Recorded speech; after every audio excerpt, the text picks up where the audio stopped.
How to become a model? Comment devenir mannequin? Like, ride with me if you ride with me, you can slide with me if you feel like. Bonjour, welcome back to my channel. My name is Lucie Petit. I'm a French model, and in this video, step 2, I'm going to tell you 3 misconceptions about becoming a model and 2 super important tips, whether it's for your modeling career or in general for your own personal growth. Let's go!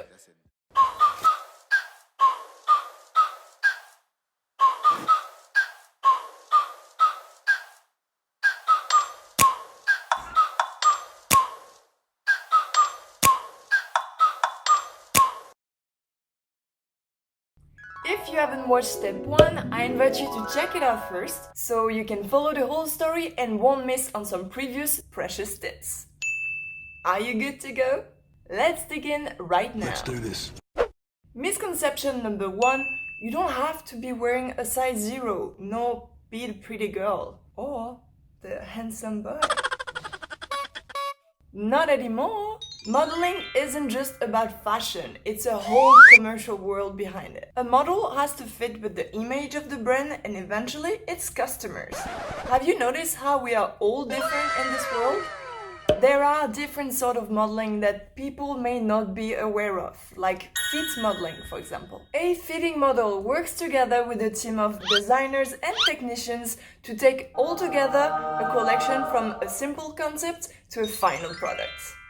So, depending on the brand and the stage of the collections, fit models range from size 0 to size 12 and plus.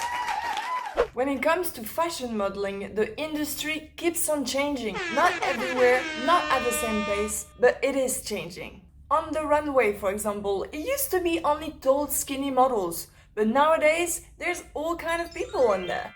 At the New York Fashion Week Spring-Summer 20, we saw senior models, we saw curve models, we saw transgender models. We even saw amputee models. And in Istanbul, even stray cats are on the runway. Of course, people are still going to say that you need to be lucky with your genes to model. But I feel like the norm isn't anymore to look pretty, but to catch the attention, look different, stand out. Misconception number 2, you don't have to come from a big city. Nope. Yes, of course, it may be easier to start with to be coming from a city that is, developed enough to host events and hopefully fashion events, because there would be more opportunities. But it's not impossible coming from nowhere. Nothing is impossible. I personally grew up in 3 different small towns / villages in Alsace, which is a really countryside part of France, before I moved to south of France. One of these places had less than 500 residents. It wasn't Paris, New York, London, any big fashion city, really. So if you are coming from the middle of nowhere, all good, girl. All you have to do is consistently look for opportunities, whether it's in person or online. But we'll get into that a bit later. Stay with me. Misconception number 3. You don't have to be a fashionista. No, you don't. Do you want to know an easy model look?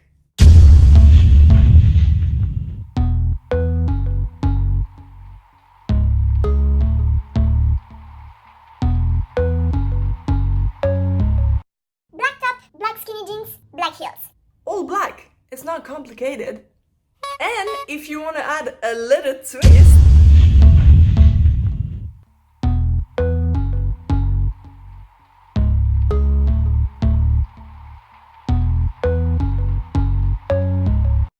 Black t-shirt, black skinny jeans, black boots. it's cold. Put a jacket on. Black. You're welcome.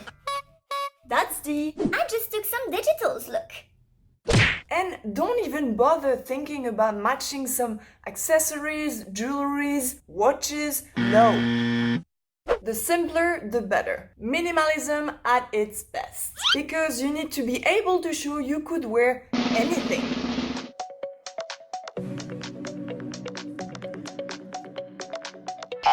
Really, anything. Mis sentimientos no son raros. Necesito explicarte algo.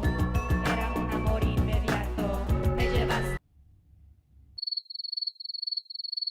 Really, anything.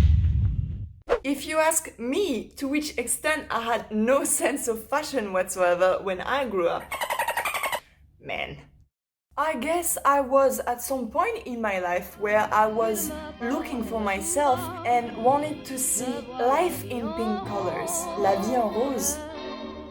Because I followed some of my girlfriend's classmates to dress all in pink all the time. Have a look for yourself. And did I mention I was a nerd too? You don't necessarily need to know about the latest trends and new fashion pieces, but if you can get into it, that's gonna be a good point for you. For me, it was only towards the end of high school and a subscription to the French Glamour magazine that I finally started getting more interested in all these things women are interested by, like Fashion, beauty. and diet. So don't you worry about your knowledge of fashion or sense of style, but if you're willing to do something about it, start educating yourself. Now, if you are a fashionista already, well, good on you. Super duper important tip number 1, the power of networking. Whether you are going to attend some events in person or connect through social medias, use any opportunity to network. I am not telling you to go and harass everyone, but if you feel like you might have a chance to connect, go for it. Do not regret having an opportunity and not taking it. Bye, have a great time. In my case, I was working as an hostess at the Cannes Film Festival and I ended up chatting with a really nice photographer who was there working for the event and who was mostly shooting some events and weddings and wanted to be doing more fashion. So did I! So we stayed in touch and ended up having a shooting together. And I've got my first professional photos like that. Alright, I have to admit, not my best photos, but I had to learn.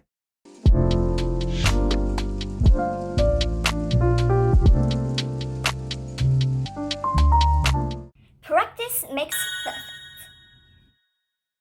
Super important tip number 2, be a businesswoman or a businessman. If you want to be taken seriously in this world and make it to the next level, you're gonna have to act like it. Honestly, there is no one better than you to represent yourself, your brand, and your values. So until you've got your own agent to take care of that for you, or even if you have one already, Be your own agent. Be your own boss. sign up for casting websites, set up an online portfolio, organize test shoots. We mentioned it before, network. Look for jobs yourself. Kaboom. In the next episode. I was 20 at the time. I've replied to a random casting call I found online, and this is where everything changed for me. Thank you guys so much for watching.